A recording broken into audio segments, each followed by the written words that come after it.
गजाली इस वक्त भी वहाँ पर मौजूद हैं। गजाली, अब जिस तरह से काम चल रहा है, पाइपों की जो लंबाई चौड़ाई है उसके बारे में भी बताएं हमारे दर्शकों को, क्योंकि किस तरह से उसमें से मजदूर निकाले जाएंगे और कितने मीटर अंदर तक पाइप दाखिल किए जा चुके हैं। देखिए, जो कल रात का अपडेट था उसमें तो 45 मीटर बताया गया था करीब शाम के 5 बजे। उसके बाद कोई अपडेट नहीं आया और आज सुबह बताया जा रहा है कि कुछ ही मीटर रह गया है। और अगर मान ले कि उस मलबे ने सुरंग के अंदर करीब 60 मीटर का एरिया ऑक्यूपाई किया हुआ है या 60 मीटर में वो फैला हुआ है, तो मलबे का जो एरिया है उसको समझने की ज़रूरत है कि मलबा ज़मीन से या तो इस लेवल पे होता है, लेकिन यहाँ पर मलबा इस शेप में है ऐसे। तो एक पाइप जब 53 मीटर की डाली गई थी खाने पीने के लिए, तो उससे अधिकारियों को यह अंदाज़ा हो गया कि दूरी जो है टनल की तरफ से और मजदूरों के बीच जो फासला है वो 53 मीटर का है। लेकिन उसमें एक तकनीकी मसला ये था कि वो पाइप खाने की जो है वो हवा में थी, यानी ऊपर से जा रही थी, और उसको थोड़ा स्लांटेड तिरछा रखा गया था ताकि प्रेशर देने के बाद खाने का आइटम सीधे मजदूरों के पास पहुंच जाए या उन 41 लोगों के पास पहुंच जाए। ज़मीन से जब आप वो पाइप डाल रहे हैं, ज़मीनी लेवल पर जब आप ज़मीन पे पाइप ड्रिल करते हुए आगे बढ़ रही है धीरे धीरे, तो वो लंबाई या वो दूरी बढ़ जाती है। तो 45 मीटर दोपहर कल शाम 5 बजे बताया गया था, और अगर 60 मीटर मान लें कि टोटल एरिया 60 मीटर है तो 15 मीटर रह जाता है। 45 मीटर शाम के 5 बजे था, उसके बाद भी काम चलता रहा। रात में कुछ देर के लिए मशीन रुक गई थी, फिर सुबह सुबह अपडेट आया कि काम हो रहा है।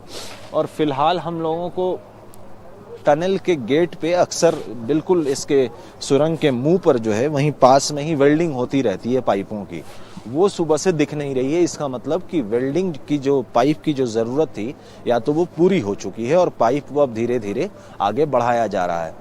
अब इसमें समझने वाली बात यह है कि समय क्यों लग रहा है इतना। समय इसलिए लग रहा है क्योंकि कल रात जब ड्रिलिंग हो रही थी तो एक बड़ा पत्थर कह लें या शायद कोई मेटल की चीज़ वो ऑगर मशीन के सामने आ गई, और इसकी शंका जो है, जो सचिव हैं रोड और ट्रांसपोर्ट मंत्रालय के, उन्होंने परसों भी अपने प्रेस कॉन्फ्रेंस में जताया था कि अगर ऑगर मशीन के सामने कोई ऐसी चीज़ आ जाती है जिसे वो काट ना सके, कोई मेटल की सब ऑब्जेक्ट हो या कोई बड़ा पत्थर हो, तो हम उस वक्त ऑगर मशीन को रोक देते हैं, क्योंकि उसके ब्लेड भी डैमेज हो सकते हैं। और फिर उसको हटाने के लिए उस पदार्थ को या जो भी पत्थर है उसको हटाने के लिए अलग से कटर लगाया जाता है, जो काम यहाँ हुआ, इस वजह से देरी हो रही है। अब पाइप तो अंदर जा रहे हैं धीरे धीरे। अधिकारी जो हैं वो जल्दबाजी नहीं कर रहे हैं, क्योंकि उसका एक कह सकते हैं साइकोलॉजिकल रीज़न भी है। साइकोलॉजिकल रीज़न ये है आदिति कि 41 लोग जो अंदर हैं वो काफ़ी दिनों से हैं। 12 दिन लंबा ड्यूरेशन होता है, लंबा दौर होता है, और अक्सर जो है ऐसे मौके पर जब वो भी अंदर, उनको भी सुनाई तो दे रहा है क्योंकि टनल में इतना कंस्ट्रक्शन हो रहा है या इतना काम हो रहा है, तो उन्हें भी पता है और उनके साथ संपर्क भी साधा हुआ है अधिकारियों ने। तो कई बार ये होता है कि अगर पाइप उन तक पहुंच जाए और वो हड़बड़ में पाइप में घुसने की कोशिश करें बिना किसी इंस्ट्रक्शन के, तो वो फिर एक अलग क्राइसिस हो जाएगा। इसलिए आराम आराम से किया जा रहा है कि चलिए सुबह भी हो गई है, एनडीआरएफ एसडीआरएफ के अधिकारी भी मौजूद है। किशोर भी वही समझा रहे थे कि ड्रिल ऐसा किया गया है कि पहले जब पाइप वहां तक पहुंच जाएगी, सबको इत्मीनान हो जाएगा कि मजदूरों तक पाइप पहुंच गया है, तो एनडीआरएफ या एसडीआरएफ या आपदा विभाग के जो डॉक्टर्स हैं या जो चिकित्सक हैं, सेहत चिकित्सक हैं, वो पहले अंदर जाएंगे, वहां पर सबका चेकअप करेंगे। चेकअप यानी प्रिलिमिनरी कि सब ठीक है नहीं है, और उसमें जो ज़्यादा कमज़ोर दिखेंगे उनको पहले इस तरफ भेजा जाएगा, और एनडीआरएफ के लोग दूसरी तरफ रहेंगे, वो सभी लोगों को एक एक करके भेजेंगे। अब उसमें जो ज़्यादा का मतलब जो बेहतर होंगे सेहत के एतबार से, उनको तो कहा जाएगा कि वो क्रॉल करके जाएं, रेंगते हुए जाएं, क्योंकि वो 800 mm की पाइप है। उसका दायरा है कि उसमें एक आदमी निकल सकता है, बैठ के निकल सकता है, रेंग के निकल सकता है। दूसरी चीज़ ये है कि जो उसमें थोड़ा कमज़ोर होंगे उनके लिए एक स्ट्रेचर लगाया जाएगा जिसके नीचे चक्के लगे होंगे, छोटे चक्के जो होते हैं, व्हील्स होते हैं, उस पे उनको लेटाकर इस तरफ से खींचा जाएगा। वो फिर टनल के उस मलबे के उस तरफ से मलबे के इस तरफ आ जाएंगे, लेकिन वो टनल से बाहर फौरन नहीं आएंगे। उसका भी एक कारण ये है, जैसा किशोर भी बता रहे थे, कि तापमान का भी फ़र्क होता है। कुछ मजदूर या कुछ परिजन जो हैं मजदूरों के, वो उसमें से कई लोग ऐसे हैं जो खुद भी टनल्स में काम कर चुके हैं और एक दो से हमारी बात भी कल हुई थी। उनका ये मानना था कि अंदर जो लोग फंसे हैं उनको भी बाहर का तापमान, अंदर का तापमान, टनल में कैसे रहना है, उन सब की जानकारी होती है, क्योंकि इसी टनल में वो 2 साल से काम भी कर रहे हैं, उत्तराखंड में ही कर रहे हैं। यहाँ के तापमान का, टेम्परेचर वगैरह का आइडिया उनको भी होता है। लेकिन उसमें से कई लोग होंगे जो शायद कमज़ोर हों सेहत के एतबार से, तो उन लोगों को निकालने से पहले टनल के अंदर ही उनका एक प्रिलिमिनरी चेकअप हो जाएगा कि कौन ज़्यादा बीमार हैं, कौन ठीक हैं, कौन बिल्कुल ठीक हैं।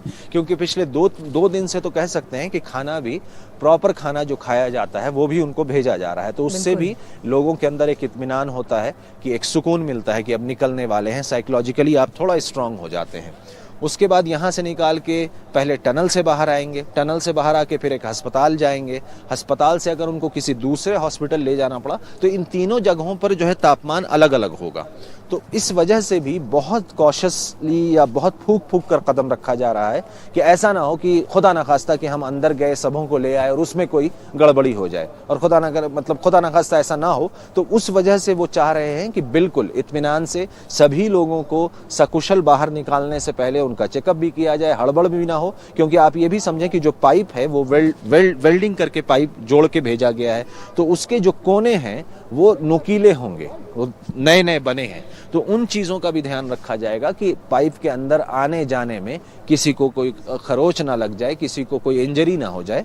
तो इन सब चीज़ों को देखते हुए यही सब चीज़ें हैं, कारण हैं जिसके वजह से ये डिले हो रहा है। हालांकि मेन कारण तो वही था कि कल रात जो है ड्रिलिंग मशीन को सामने एक बड़ा पत्थर दिख गया या कोई मेटल की चीज़ दिख गई, जिसकी वजह से ड्रिलिंग बंद कर दी गई थी। अब वो चल रही है, अब सभी लोग वही उम्मीद कर रहे हैं। और बड़ी एक कह सकते हैं कि अजीब सी घटना है कि हम लोग देखते हैं कि सुबह सुबह हम यहाँ पर आ जाते हैं और जो परिजन हैं वो भी यहाँ पर आकर सिर्फ इस टनल या इस सुरंग की तरफ देखते रहते हैं कि कब वहाँ से अच्छी खबर आए। हालांकि परसों जब सुबह सुबह वीडियो आ गई थी तो कई परिजन जो यहाँ नहीं आ सके, जो बंगाल में या आसाम में या झारखंड में बैठे हैं, तो उनको बड़ा सुकून हुआ वीडियो देखकर। क्योंकि वीडियो में भी आप देखेंगी तो अधिकारियों ने यही किया था कि 41 के 41 लोगों को कैमरे के सामने एक एक करके बुलाया गया ताकि उनकी शिनाख्त की जा सके कि वही लोग हैं, कंपनी के लोग थे, उनके रिश्तेदार थे, जो एक एक नाम लेकर पहचान कर रहे थे कि 41 के 41 लोग हैं,